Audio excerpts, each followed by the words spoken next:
Let's continue talking about setting the price. So far we've talked about two things. So step one is what is your pricing objective, and step two, very importantly, to determine demand.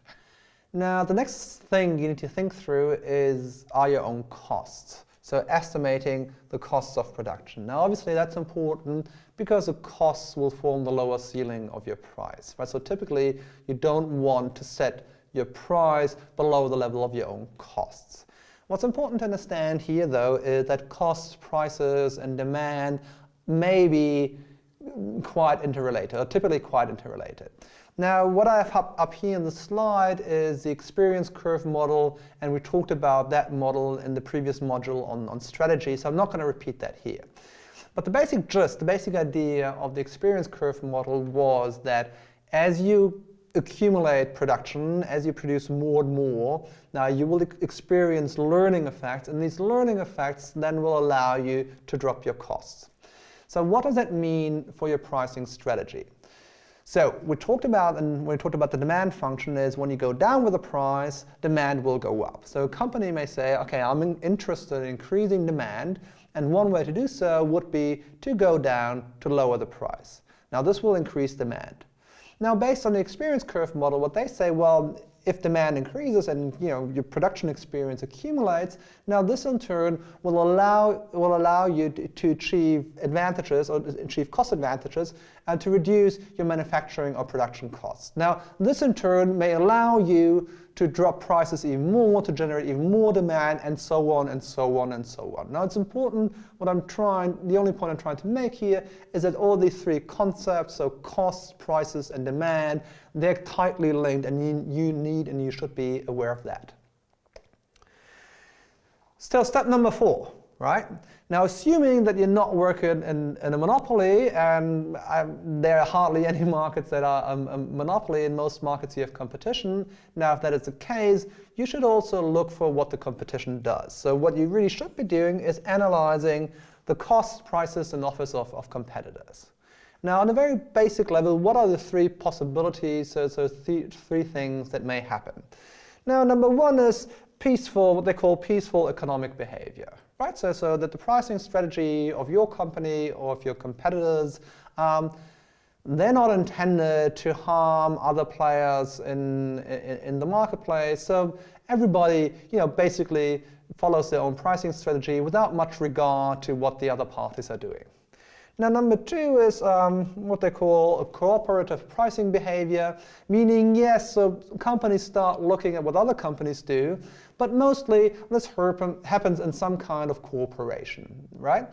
Now, if there's some kind of explicit agreement in the market, so where companies talk about how prices should be set, now of course that's illegal, right? Now that's what they call price fixing. Now if you get caught doing that, then you will have to pay huge fines. But every now and then companies do get caught in fixing prices.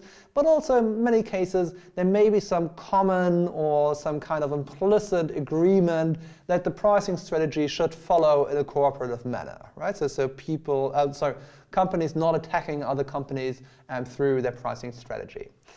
So number 3 is, and I think this is probably the most common what you see, is an aggressive pricing behavior, right? So companies really using their pricing strategy to harm their competitors and to gain some kind of dominance in the market, price being one of the most important elements in this respect.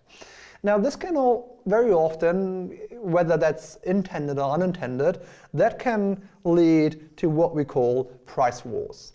Now what happens in price wars? Price wars happen when companies undercut their competitors' prices frequently on a regular basis, and on a very frequent level. And what happens in the end is that price levels drop to a level that's not profitable for any of the parties involved, right? So what happens is kind of a tit-for-tat strategy. So company A drops the price, then company B will do so, and then again. Now in the end, they will reach a bottom where there's some kind of balance or equilibrium, which is not profitable for any of the companies involved. So this happens quite a few times. You can observe that in regular instances in the market in all kinds of categories.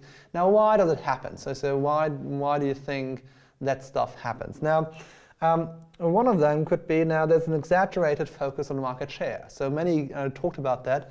Many companies believing that it's very important to gain market share, that that's the most crucial element in market strategy. Now, the easiest way to gain market share, or that's what companies believe, is to lower the price. Because if you believe in demand functions, a lower price will get you more demand. Now, related to that is that many industries are plagued or characterized by overcapacities, right? So basically, what a firm could supply is bigger than what the market typically wants, right? So in order to use your capacities to a greater degree, I mean to distribute the fixed costs across a wider array, a wider number of products, now what you can do is to lower the price. You're saying, well, I know that price war is bad and I shouldn't be dropping the price, but here I am having all these overcapacities, and you see that in the car industry when the economy goes down. What I need to do is to lower the price in order to sell anything at all. Now, and lastly, what else could happen? Price wars typically happen in categories or for brands or products that have very low level of differentiation, right? If your product is not very different than that of your competitors, there's no brand or anything that makes it special. Now, yes, a low price may be the only reason why people buy it in the first place, and hence, you will see companies dropping their prices repeatedly.